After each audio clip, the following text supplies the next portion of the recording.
नमस्ते, हाय, हेलो, कैसे हैं आप सब? चलिए कहानी शुरू करते हैं, जहाँ मुथु अपनी बेटी को समझाने की कोशिश करते हैं कि हमारे देश में बहुत सारी भाषाएं होने के बावजूद भी हमारे देश के लोग एक होकर जीते हैं। अपने देश को, अपनी मातृभूमि को अपने दिल में रख कर जीते हैं।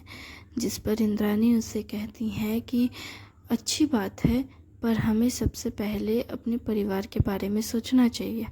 जिस पर मुथु कहते हैं कि परिवार तो सभी हैं, परिवार में तो सभी आते हैं, तो परिवार में तो आप, मैं और भैया आते हैं। अच्छा, और ये देश तो बहुत बड़ा है।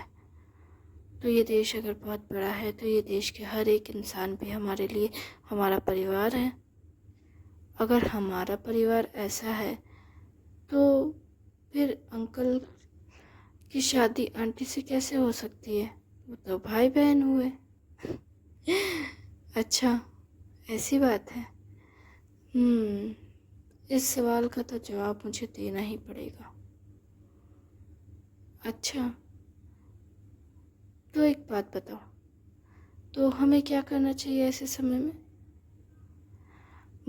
अगर हमारे देश के सभी लोग एक परिवार हैं और एक परिवार में शादी नहीं होती है तो हम्म, तो हमें दूसरे देश के लोगों के साथ शादी करनी चाहिए।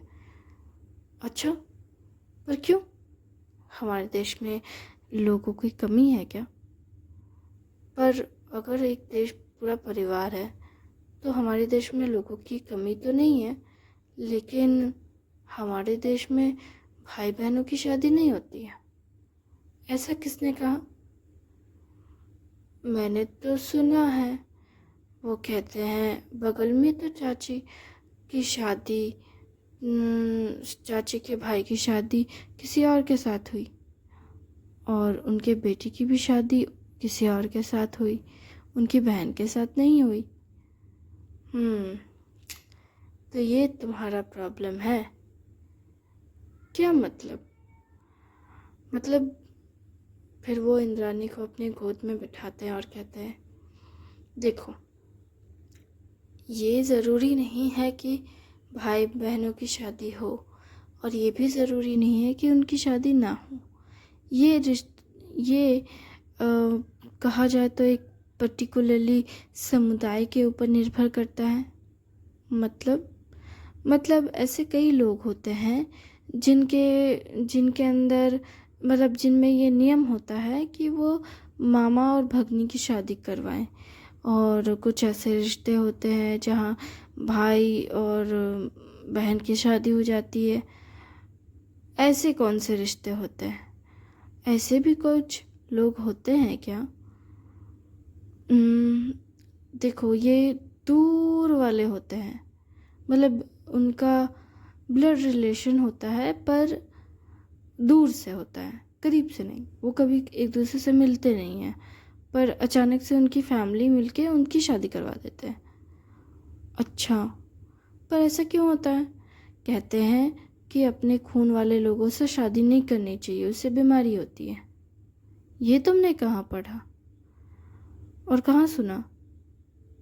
मैंने एक किताब में पढ़ा था। उसमें एक रिसर्चर थे, उनका नाम बताती है इंद्राणी और कहती है ये था, और उन्होंने बताया कि एक ब्लड रिलेशन वाले लोगों के साथ शादी नहीं करनी चाहिए। इससे आने वाले पीढ़ी वालों को बीमारियां होती है और बहुत सारी ऐसी चीज़ें होती हैं जो नहीं होनी चाहिए। इसलिए हमें हमेशा अपने से दूर के रिश्तेदारों में नहीं, मतलब अपने से दूर के लोगों के साथ शादी करनी चाहिए, अलग बिरादरी वालों से के साथ, जैसा कि आप बोलते हैं। अच्छा, तो मुझे ये बात समझ आ गई। समझ आ गई? सच में? हाँ, तुमने कहा तो मानना तो पड़ेगा। मेरी बेटी जो भी कहती है सही कहती है। अच्छा, क्या आप सच में मान गए? तुम्हें क्या लगता है? मुझे ऐसा नहीं लगता। जिस पर इंद्राणी की ऐसी बात सुन मुथु कहता है, तो तुम्हें क्या लगता है? मुझे लगता है कि आप मेरी बात से एग्री नहीं करते, बल्कि आपको शक है जो मैं कह रही हूँ वो सच नहीं है, और इसलिए आप खुद से ये सच जानना चाहते हैं, पर बिना मुझे बताए ये जानना चाहते हैं। तुम्हें ये बात कैसे समझ आ रही है? बस मुझे आ गई। अच्छा, ठीक है, कोई बात नहीं बच्चा। अगर कभी कभार कुछ चीज़ें हमें नहीं समझ आती है और हम उन चीज़ों को एक्सेप्ट ही नहीं कर पाते, लेकिन इसका ये मतलब नहीं कि हम चीज़ों को एक्सेप्ट नहीं कर सकते। इसका क्या मतलब हुआ? मतलब मैं छोटा था ना, तो मुझे समझ नहीं आता था कि आखिर चूल्हे का आंच कम रखने से या बढ़ाने से क्या होता है। क्या मतलब, मुझे किसी किसी के घर में वो गैस वाला चूल्हा था। वो गैस वाला चूल्हा क्या होता है? वो देखा है, वो एक ट्रक में लोड करके, मतलब ट्रक में एक गोल गोल सा लाल लाल सा आता है, उसको सिलेंडर बोलते हैं। हाँ, उसमें गैस भरी होती है। कौन सी गैस? उसमें एक गैस होती है जिससे चूल्हा जलता है। चूल्हा जलता है, उसमें आग लगाया जाता है। जैसे तुम्हारी माँ भी गोईठा और लकड़ी से चूल्हा जलाती है, वैसे ही वो एक तरह का चूल्हा होता है जिसमें ज़्यादा मेहनत नहीं करनी पड़ती है। बस एक पाइप अटैच करो नीचे, एक पाइप अटैच करो ऊपर, और बस आग लगाओ, फिर देखो चूल्हा जल जाता है। और फिर चाहे तुम जितने चाहे उतनी मर्ज़ी के खाने पकवान बना सकती हो।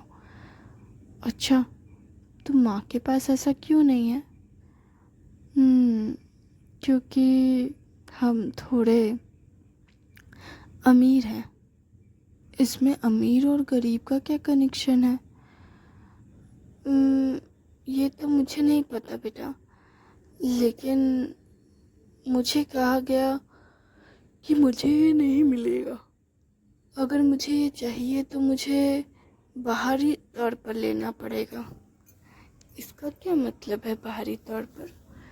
बाहरी तौर पर लेने का मतलब है कि मुझे इसके लिए ज़्यादा पैसे देने पड़ेंगे। अच्छा, कितने देने पड़ेंगे? वैसे तो मुझे नहीं पता। मैंने बहुत साल पहले एक बार कोशिश की थी, जब तुम्हारी माँ, मतलब तुम्हारे भैया जब तुम्हारे माँ के पेट में थे ना, तब मैंने कोशिश की थी, और तब उसकी कीमत 600 रुपये थी, और अभी तो शायद उसकी कीमत 1000 रुपये के लगभग होगी ही। इतनी पुरानी बात है, पर अभी आप तो कोशिश कर सकते हैं। हाँ, कर तो सकता हूँ बेटा, लेकिन समय नहीं मिल रहा था। और फिर तुम्हारी माँ ने भी कहा कि इसकी ज़रूरत नहीं है हमें। खामखा उसे बनाने में, उसे चलाने में मुझे कुछ हो गया तो आए दिन ऐसी बातें निकल आती है कि लोगों के घर में आग लग गई उस गैस की वजह से। मैं नहीं चाहती कि ऐसी कुछ दुर्घटना हमारे साथ हो, इसलिए तुम्हारी माँ ने मना किया तो मैंने मान ली। लेकिन आप ऐसे मान कैसे सकते हैं? उससे आसानी होगी ना, माँ को चूल्हा जलाने की ज़रूरत नहीं पड़ेगी, माँ को ज़्यादा परेशान होने की ज़रूरत नहीं पड़ेगी। तुम्हारी बात बिल्कुल सही है बेटी, लेकिन तुम्हारी माँ ने मना किया तो मैंने भी उसकी बात मान ली। माँ कुछ भी कहेगी तो आप मान लेंगे, और मैं कह रही हूँ तो आप नहीं मानेंगे। ठीक है, मेरी बेटी जो कहेगी मैं वो करूँगा। अच्छा, आपकी बेटी जो कहेगी आप वो करेंगे, और मेरी बात का क्या? मैंने कब कहा कि मैं तुम्हारी बात नहीं मानूँगा? मैंने तो कहा कि मैं तुम्हारी बात मानूंगा। मेरी बेटी जो जो कहती है वो भी मैं मान रहा हूँ, और मैं तुम्हारी बात भी तो मान रहा हूँ। आपने कैसे मान लिया? मैंने तो चूल्हे के लिए मना किया है। लेकिन चूल्हा लाने में क्या प्रॉब्लम है? गैस मन नहीं लाएंगे हम, ठीक है? अच्छा, तो आप बाज़ार से बस एक चूल्हा खरीद कर लेकर आएंगे, और उस चूल्हे का मैं क्या करूँगी? उस टीन के डिब्बे को मैं कबाड़गी को बेचूंगी।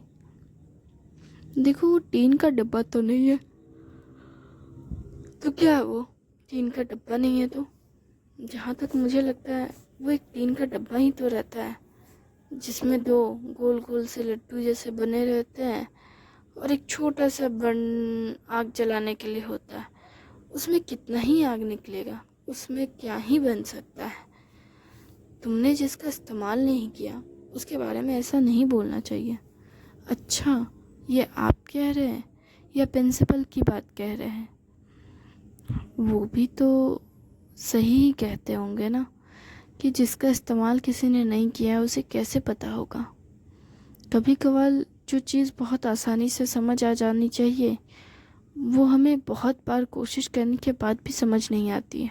फिर हमें दूसरों की मदद लेनी पड़ती है ताकि हम उस चीज़ को समझ सकें। बात तो आपकी सही है, लेकिन मुझे लगता है कि आप ये सारी बातें यहाँ ना करके अपने काम पे जाएं और उसे पढ़ने दें। कल उसका एग्ज़ाम है।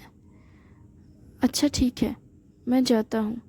बेटी, अच्छे से पढ़ना।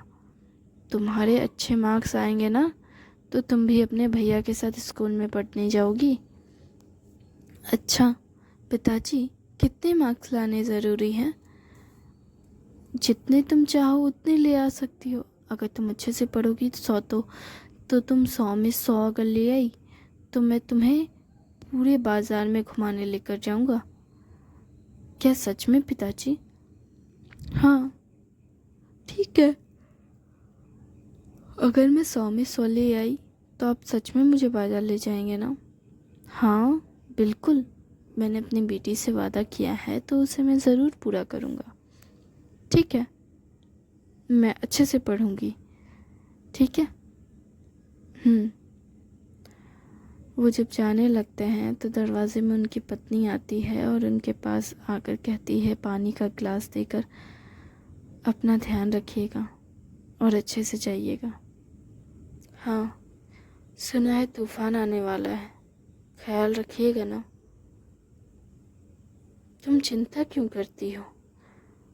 मैं अपना अच्छे से ख्याल रखूँगा। बाकी सब ऊपर वाले के हाथ में है। वो है ना देखने के लिए। वो तो है, लेकिन मुझे आपकी चिंता हो रही है। आप अपना ख्याल रखिएगा ना। तुम क्यों चिंता करती हो? सब ठीक होगा। ठीक है, अब जाइए।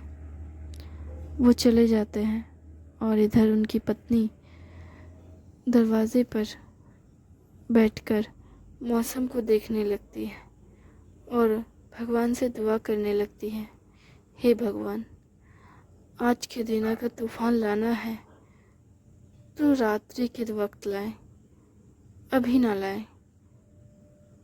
अगर अभी पानी आने लगा और अगर तूफान उठ गया तो बहुत दिक्कत हो जाएगी। नदी का वेग बढ़ जाएगा और मैं नहीं चाहती कि मेरे पति को कुछ हो। हे ईश्वर, प्लीज़ ऐसा कोई दुर्घटना ना करें जैसे मेरे मन को लग रहा है। मेरा मन बहुत घबरा रहा है। भगवान सब कुछ अच्छे से रखिएगा। ये प्रार्थना कर वो फिर घर के अंदर चली जाती हैं और फिर रसोई घर जाकर अपना बचा कुचा काम करने लगती है। काम कर कर वो अपनी बेटी के पास आती है तो बेटी के दरवाजे पर आते ही वो देखती है कि वो बहुत मन लगाकर पढ़ाई कर रही है और उसने बहुत सारी किताबें एक तरफ खड़ी करके रख दी है, जिसे देखकर वो सोचती है कि इतनी किताबें वो पढ़ भी पाएगी एक दिन में। तभी वो खड़े खड़े देखने लगती है कि वो एक किताबें पढ़कर उस पिलर के ऊपर रखती जा रही है, जिस पर वो बहुत हैरान होती है। और फिर वो अपनी बेटी के पास जाती है और कहती है, बेटी, ये इतना बड़ा खंभा जो तुमने खड़ा किया है, क्या ये पढ़ना है तुम्हें? जिस पर वो कहती है, नहीं माँ, मैं तो ये सारी किताबें पढ़ चुकी हूँ। क्या तुमने ये सारी किताबें पढ़ ली? तुम्हें कुछ समझ भी आया? हाँ माँ, मुझे सब समझ आ गया। इन किताबों में बहुत सारी अलग अलग भाषाएं हैं, लेकिन मैंने सारी भाषाएं अच्छे से सीख ली। तुम मजाक कर रही हो ना बेटी? नहीं माँ, मैं मजाक नहीं कर रही हूँ, मैं सच कह रही हूँ। मैंने सारी किताबें पढ़ी और बहुत अच्छे से पढ़ी, और मैं मजाक नहीं कर रही हूँ माँ। मैंने अच्छे से ध्यान लगाकर ये सारी किताबों को पढ़ा है मैंने। और आप फिक्र मत कीजिए, मैंने पिताजी से कहा है कि वो मेरे 100 नंबर आने पर मुझे पूरा बाज़ार घुमाएंगे, और मैं उन्हें अच्छे से 100 नंबर ला कर दिखाऊंगी, पूरे ऑनेस्टी के साथ। ठीक है, तुम पूरी ईमानदारी के साथ अच्छे नंबर लेकर आओ, इसमें हमारे गर्व करने की तो बात है ही। लेकिन बेटी, खुद को ज़्यादा मत थकाओ। मैं खुद को ज़्यादा नहीं थका रही हूँ माँ, आप चिंता मत कीजिए। तुम्हें ऐसा देखकर मुझे नींद आ रही है, तो माँ आप सो जाइए। फिर इंद्राणी अपनी माँ को गोद में लेटाती है और कहती है, अपनी माँ को थपकी देते हुए सुलाती है और कहती है, माँ आप आराम से सो, मैं ये किताबें और पढ़ लूँ, बस और 20 किताबें हैं, मैं इसे पढ़कर रख देती हूँ, फिर मैं आपके साथ कुछ काम करने जाऊँगी। क्या काम करोगे मेरे साथ बच्ची? माँ, मैं सोच रही हूँ ना कि जब मैं बड़ी हो जाऊँगी तो मैं आपके लिए खाना बनाऊँगी। आपको वो चूल्हे वाला खाना नहीं बनाना आता है ना, तो मैं आपके लिए सीखूँगी, ताकि आपको उस धुएं के पास ना रहना पड़े, और मैं वो चूल्हा जलाकर आपके लिए खाना बनाऊँगी, ताकि आपको परेशानी ना हो। हाय मेरी बच्ची, कितनी प्यारी है, तुझे तो किसी की नज़र ना लगे। वो उसकी नज़र उतारने लगती है, जिस पर इंद्राणी कहती है, माँ अब सो जाओ ना। हाँ हाँ, मैं सो जाती हूँ। तुम बातें करने लगी तो मैं सुनने लगी, माफ़ कर दो, मैं तुम्हें परेशान कर रही हूँ ना? नहीं माँ, आप बिल्कुल मुझे परेशान नहीं कर रही हो। ये कहते हुए वो उठने लगती है, तो वो फिर से उसे अपनी गोद में अपनी माँ को सुलाती है और कहती है, माँ अच्छे से सोइए। थपकी देते हुए अपनी माँ को सुलाने लगती है। वो उसकी माँ उसके गोद में ही सो जाती है। इधर वो इंद्राणी 20 किताबें पढ़ लेती है, और पढ़ने के बाद फिर एक किताब और उसे नज़र आता है जो उसके हाथ के थोड़े से करीब था। उस किताब की ओर वो अपना हाथ बढ़ा ही रहती है कि उसका पैर उठ जाता है। जैसे ही उसका पैर उठता है, उसकी माँ की नींद खुल जाती है। उसकी माँ की नींद खुलती है तो वो कहती है, क्या हुआ बेटी, क्या चाहिए? माँ आप सोइए ना, मैं वो किताब चाहती थी, वो किताब पढ़नी बाकी है। अच्छा, तुम वो किताब चाहती हो? हाँ। वो तब तक उस किताब को ले लेती है और अपनी माँ को कहती है, आप सोइए। जिस पर वो उसकी माँ कहती है, नहीं बेटी, आधा घंटा हो गया हो, 2-3 घंटे हो गए होंगे ना। जिस पर वो कहती है, नहीं माँ, अभी तो सिर्फ आधे घंटे ही हुए हैं। आधे घंटा? तुमने आधे घंटे में 20 किताबें पढ़ ली? हाँ माँ, कितने ही टाइम लगेगा, 20 किताबें ही तो हैं, इसमें क्या हो गया? तुम मजाक कर रही हो? तुम पन्ने पलट रही थी या किताबें पढ़ रही थी? नहीं माँ, मैं पन्ने नहीं पलट रही थी, मैं बस किताबें पढ़ रही थी। अगर ऐसा है तो मुझे ऐसा क्यों लगता है कि तुम पन्ने पलट रही थी, किताबें नहीं। इतनी जल्दी इतनी किताबें कैसे पढ़ सकती हो बेटी? थैंक यू वेरी मच इस कहानी को सुनने के लिए।